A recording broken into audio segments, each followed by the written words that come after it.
Hello दोस्तों, नमस्कार। Umed technical YouTube channel के माध्यम से समस्त ईपीएस 95 पेंशनर्स भाई बंधु आप सबका हमारे नए वीडियो में स्वागत है।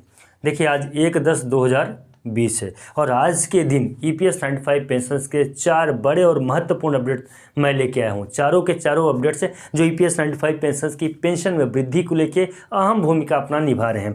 जो पहले नंबर पे मैं आपको बताऊंगा कि ईपीएफओ की तरफ से जो बोर्ड मीटिंग हुई है, उस बोर्ड मीटिंग में किस प्रकार के निष्कर्ष निकले हैं, बोर्ड मीटिंग से किस प्रकार के ईपीएस 95 पेंशनर्स के लिए निष्कर्ष निकले हैं। ये एक बड़ा अपडेट है ईपीएस 95 पेंशनर्स के लिए जो काफ़ी महत्वपूर्ण है, 58,000 करोड़ रुपए से संबंधित है। ठीक है, दूसरे नंबर पे हम लोग ये भी बात करेंगे कि माननीय सर्वोच्च न्यायालय से ईपीएस 95 पेंशनर्स की पेंशन वृद्धि को लेकर अभी ईपीएफओ ने किस प्रकार की अपनी एक बात रखी है, उसके ऊपर भी हम लोग चर्चा करेंगे। आज का जो टॉपिक है, दोनों के दोनों टॉपिक बहुत, ये दोनों मतलब कि ईपीएस 95 पेंशनर्स के लिए है।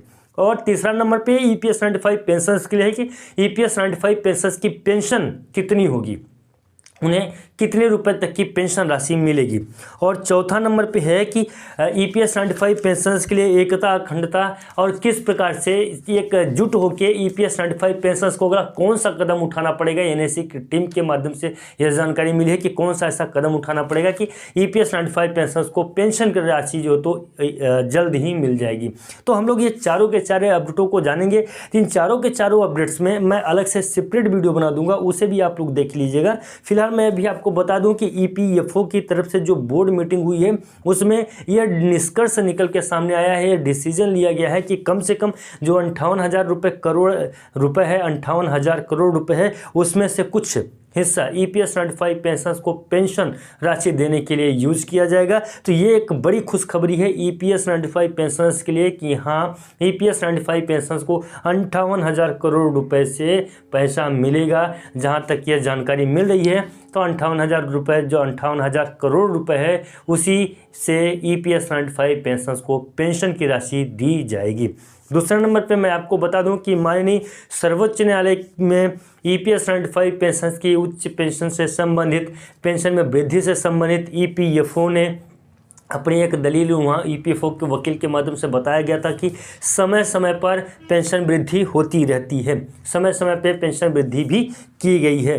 तो ये समय समय पे होती रहती है, तो पेंशन रिवीजन और पेंशनर्स को पेंशन वृद्धि समय समय पर कब कराया गया है, कब नहीं कराया गया है, तो उसकी भी एक लिस्ट ईपीएफओ ने जमा की है। उस लिस्ट पे भी हम लोग बात करेंगे और किसी दूसरे वीडियो में उस लिस्ट को हम आपको दिखा भी देंगे। तो यानी कि कहीं ना कहीं एक बड़ा कि माननीय सुप्रीम कोर्ट से जो फैसला निकल के सामने आने वाला था कि दशहरा के बाद और दीपावली से पहले ही फैसला निकल के आ सकता था, उस पे एक बड़ी बात यहाँ पे सामने आ सकती है। यहाँ पे एक टर्निंग पॉइंट हो सकता है। हालांकि मानिए जो भी सुप्रीम कोर्ट है, वहाँ पे तो किसी भी प्रकार का कोई फैसला या कोई डिसीजन या सुनवाई ऐसा कुछ भी नहीं हुआ है। लेकिन अगर मान लीजिए सुनवाई से संबंधित कोई भी डेट सामने निकल के आएगी तो उस पर हम लोग बताएंगे। आप लोगों का जो फैसला है, ज्यों कहते हैं रिजर्व अभी भी रखा हुआ है। तीसरा नंबर, पेंशन राशि पे एक बड़ा जो तो निर्णय ये भी लिया गया है कि जो ईपीएस 95 पेंशनर्स हैं, 7,500 रुपये उनको पेंशन की राशि नहीं मिलेगी, बल्कि उन्हें पेंशन की राशि जो 3,000 रुपये से लेकर 5,000 रुपये तक मिलेगी। और वो भी उनके कंट्रीब्यूशन के आधार पे। कंट्रीब्यूशन तो लगा ही रहेगा, ये 100% आप मान के चलें कि अगर पेंशन में वृद्धि होती है, चाहे जब तक में पेंशन में वृद्धि हो, चाहे जितनी पेंशन में वृद्धि हो, चाहे जितने % तक पेंशन में वृद्धि हो, लेकिन कंट्रीब्यूशन के ही आधार पे पेंशनर्स को पेंशन की राशि दी जाएगी। उसमें भी बहुत सारे नियम कानून अभी बदले जा रहे हैं। जैसे जो 100 साल से ऊपर चल रहे हैं उनको लिए कौन सा पेंशन, जो 80 साल से ऊपर चल रहे हैं उनके लिए पेंशन, जो 60 साल से अभी रिटायर हुए हैं हाल ही में उनके लिए पेंशन, और उसमें भी उनका योगदान कितना रहा है, इन सारी चीज़ों को कैलकुलेशन एक चल रहा है। तो उसके ऊपर भी हम लोग दूसरे वीडियो में बात करेंगे। लेकिन फिलहाल जो भी जानकारी निकल के आ रही है कि ईपीएस 95 पेंशन की पेंशन राशि कितनी होगी, तो लगभग 3,000 रुपये से लेकर 5,000 रुपये तक आंकी जा रही है।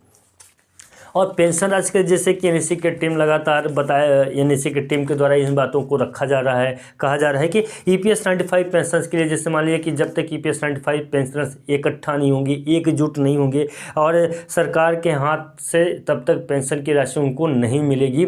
ईपीएस 95 पेंशनर्स को इकट्ठा एकजुट होकर एक लंबा बड़ा आंदोलन उनको करना पड़ेगा।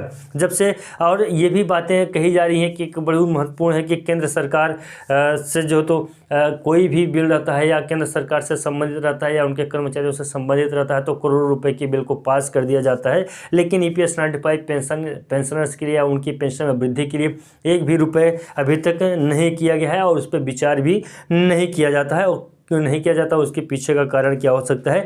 जब अगर इसी हिसाब से अगर देखा जाए तो जैसे सांसद हो गए, विधायक हो गए, इनकी 5 साल से कम उम्र में भी रहते हैं तो इनकी पेंशन जो तो पूरी तरीके से मान्य होती है। लेकिन हम अपने खून और पसीने से इस देश को विकसित करने में उतना ही समय, उतना ही टाइम लगाते हैं, 20 साल 30 साल का, लेकिन हमारी पेंशन में वृद्धि नहीं हो पाती है।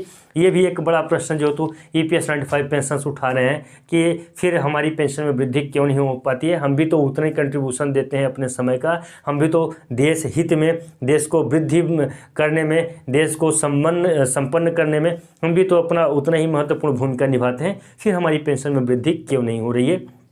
तो इस प्रकार की बहुत सारी बातें जो तो सरकार तक EPS 95 पेंशन अपना पहुंचा रहे हैं। तो दोस्तों कुल मिला के जो 4 अपडेट थे, चारों अपडेट आपको कैसे लगे ये भी हमें कमेंट कर बताएं। और इन चारों के चारों अपडेट पे सेपरेट वीडियो अलग अलग करके मैं वीडियो बना दूंगा, उस वीडियो को भी आप लोग देख लीजिएगा। आशा उम्मीद करता हूँ कि मेरे द्वारा दिया गया जानकारी और बनाया गया यह वीडियो काफ़ी पसंद आया होगा। अगर पसंद आया हो तो फटाफट से चैनल को सब्सक्राइब कर लें। सब्सक्राइब का मतलब सब्सक्राइब ही होता है, तो चैनल को सब्सक्राइब कर बेल की घंटी को प्रेस कर लें। मिलते हैं किसी नए वीडियो में और अगले किसी नए अपडेट में। तब तक के लिए नमस्कार, जय हिंद, जय भारत।